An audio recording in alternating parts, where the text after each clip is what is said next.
We are in Kitchener, Ontario, Canada, and it's with great honor for me to introduce Susan Aglukark, who's an amazing Canadian musical artist, officer with the Order of Canada, and was awarded 3 Junos. OCM. OCM. Thank you very much. I'm glad to be here. It's fantastic that you were able to come to Kitchener-Waterloo. And man, oh man, it's a blessing. Thank you. You are amazing.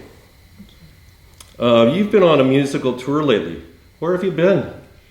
So this actually is a very short one, a quick 3-stop stint. We're here today in Kitchener. We came from Pembroke. So we were in Pembroke last night. And the night before that, we were in Stockley Centre. Okay. Yeah, so yeah, it's a very quick, very, very busy driving. We always say Canada is the most amazing country to play in, but man, to get around these places, it's a huge country. It is. It is, yeah. Well, I think it's getting smaller. I think it is, yeah, I think so. But not in distance. No, you're right, yeah. Geographically, it's a massive country to navigate. Have you got any future album plans? Well, we kind of do. We released an album last year, and it was a project that had been done just before the pandemic. And of course, with everything slowed down and or stopped completely with the pandemic, we just decided to wait. So we have one that came out last year, our 10th album, and this delayed the next project, which we are now developing, and I'm hoping to be in the studio. It's a different schedule, 2 songs, 3 songs. When they're ready, we get in and record them. We're hoping to start that in February. Okay, alrighty. You performed for Nelson Mandela. Did you personally meet up with him? I did. All right. I did. It was an incredible opportunity. There was a hiccup with our track. They'd requested OCM at the big event in Toronto. And there was a problem with some level that was changed, and so I couldn't hear the track, and so we had to stop everything, and the sound guy had to go and figure out what was going on. So I had like 1 minute to run over to where Mr. Mandela was sitting, and I ran over there and I introduced myself, and I said, "Hi, I'm Susan Aglukark," and he says, "I'm Nelson Mandela." And all I could think was the whole world knows who you are. You never need to introduce yourself. But he was that humble. Yes. It was an incredible moment, yeah. Man. Yeah. That's a big chapter in your life, isn't it? Absolutely. That was who would have thought? Who would have thought that would be one of those opportunities in my lifetime? And there it was. Cool. Yeah. See, we are gifted. We are given a gift on occasion, but many times we don't realize that it was a gift in the day until maybe a day later, a week later, and that was a gift. I feel that way about my entire career. Okay. Yeah, I do. I don't know, and you'll learn a bit of it tonight. When I left home is north. Home is now Nunavut. It was the Northwest Territories when I left.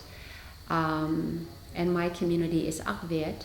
And life there was very different. We make future plans. And future plans there are not the same as future plans here in the South. This is South for us. And so when I left, and for personal reasons, set on a different path, and very quickly after leaving, all these incredible opportunities started coming up. And from there on, it's just been this incredible learning journey, that I feel like sometimes I'm going to wake up from and it's all going to have been a dream, Yes. I recognize it for what it is. I mean, I was gifted an opportunity 30 years ago. Wow. Yeah. That's a cool gift. You're the founder of the Arctic Rose Foundation. What is that all about? Is that only food and clothing? Actually, it's very little now about food and clothing, and more about what later became and was going to always become. How do we, Inuit for Inuit, First Nations for First Nations, Métis for Métis, Indigenous for Indigenous, for us and by us, how do we begin to address the challenges we face in our communities, in all of them. Everything's in crisis, and of course, the bigger crisis being the mental health crisis. I believe very strongly that we have all the tools within us that we just need to learn to reconnect with and reutilize. And so it started off as the Arctic Rose Project, where it was a food bank campaign. Okay. So Christmas food bank campaigns.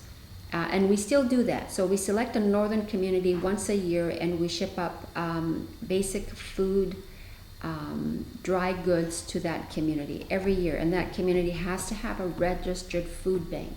Okay. So an organization, feet on the ground, that can distribute the food we ship there. Right. So it's once a year and it's Christmas time. So that carries on. But the vision was always this other piece, a project or a program targeted to children and youth. The underlying objective being, how do we get ourselves to the point of dreaming healthy enough to pursue the dream life that we want?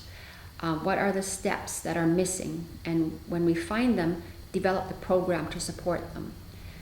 So we have the Messy Book program, which is an expressive arts program. Expressive arts purely for the purpose of reconnecting with emotion, where and through which we begin to kind of peel back, okay, we can address this way, we can address this way. The more we connect with our healthy emotions, the better we can dream, the more we can wish for better things. Right. If we can't imagine it, we can't be it. That's right. And so what Arctic Rose now does through the Messy Book program is expressive arts. It's not therapy. We're not therapists or experts or professionals in that. None of us are. Right. So there's that piece. We hire and train local youth to run the after-school Messy Book program. Participants are middle school age and high school age. Once a month, we deploy artists, professional artists, Indigenous artists, to visit a partner site, a community, and they share their story and their art. So we're connecting youth and children with Indigenous artists. And often that art and that artist has a healing story to tell. Right. So the possibilities, the ways that we can become better or heal. So that's Messy Book. That's the program that is our flagship program now with the Arctic Rose Foundation. That is a wonderful seed to plant, right? Yep, absolutely. And if you want a good harvest in life, both of us know you've got to plant maybe lots of seeds. Yeah. No, not just one here and one there. Yeah. Right. I think what has been tried a couple of times is loaning out acoustic guitars. Mm-hmm. Yeah, there Right. are wonderful music programs up there, and on our roster are musicians and songwriters, and so we do that work with them. So it's all forms of expression. So it's dance, it's poetry, it's story writing, it's songwriting, it's drama, it's beading, it's mixed media art, it's every form of expression, and we just ship one different form of art or artist a month to a community. Right. So one month they'll have dance, the next month they'll have mixed media painting, the next month they'll have acting, the next month they'll, Maybe carving. Expression, yeah. Local artists, we are developing that capacity as well, local artists. Sweet, and then that seed could possibly bring in some revenue or an income. Mm-hmm. And it's Right. exactly that for the artists. It's supplemental income Yep. for the artists, because we want to keep artists employed. Yep. Right, we are the most underpaid often sector. Oh yeah. And so as Indigenous especially, we want artists to stay artists. So here's a supplemental income. We will pay you, cover your costs to get you to a northern site. Sweet. Mm-hmm. That is a sweet seed to plant, man. How would a donator or sponsor approach the foundation? So the website is arcticrose.org. Everything and all of the information, ways to donate. If you need more information, you can reach out to the email on that site. We have an executive director, we have an assistant, and we are hiring a program director. So we're building the staff to support this. So send an email, arcticrose.org, and any questions, anything people need clarification on, that's where it will go. That's cool. And don't forget, okay? Donate and sponsor, man. Let's plant some more seeds. Mm-hmm. Okay. And a final question. Who are your 2 favorite Canadian bands? Oh my goodness. Well, I'm going to say Buffy St. Marie. Okay. Yeah, I have to say that because without that work, that incredible body of work, 30 years ago when I first started, that she paved the way. I just couldn't have continued to find courage through example, the example of a Buffy St. Marie, to keep going. You know, those first 5 years of my career were very, very scary. Sure. You know, so looking at a fellow Indigenous person and knowing they can, I must. So that's always the top of my list is Buffy. I can't just name 2. Bruce Cockburn, of course. Bruce was also one of those artists on my list that was just, what a songwriter, what an advocate, what a poet, you know, all the things that I think many of us writers aspire to be. Bruce is. And so from the very beginning, that was just one of those artists I was in awe of.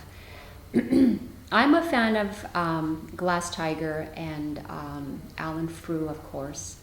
You know, just incredible songs, incredible music. Tom Cochrane, Joni Mitchell, you know, just wonderful, wonderful Canadian musicians. And from that era, that's the era that I was launched from. You know, so they're the music I went to when I had a lot of catching up to do in terms of finding a style or finding my way of writing or performing. And that was that time. So those are the kind of artists I'm drawn to. Yeah, and they're all roots, man. They absolutely are roots, yes. There's nothing artificial about them. They don't jump up on stage and blast at full blast and jump up and down. And having said that, though, if I had 1/10 of the courage of those artists who entertain, Ready? if I had 1/10 of that, I would love to dance and move on stage. That's not my style. That's way out of my comfort zone. So I admire those who do. Those who do. I always feel and say, in my next life, I'm gonna be a dancer. I love dancers. But yeah, I give them a lot of credit. I couldn't do what they did. I love what I do. I couldn't do what they did. Well, you make it easier for a videographer like me. You know, it's very hard to keep somebody in the lens if they're dashing around left and right and up and down. It's like, oh my Lord, what is this going to turn out looking like? Okay, yeah, right? I can understand that, yeah. Yeah. Okay, I think we're going to wrap this up. And once again, massive thanks and OCM. OCM, thank you. Thank you. You have a wonderful day. Thank you. You too. Safe travels, man. Yes, for sure. Thank you very much. Thank you. Okay, that's a wrap.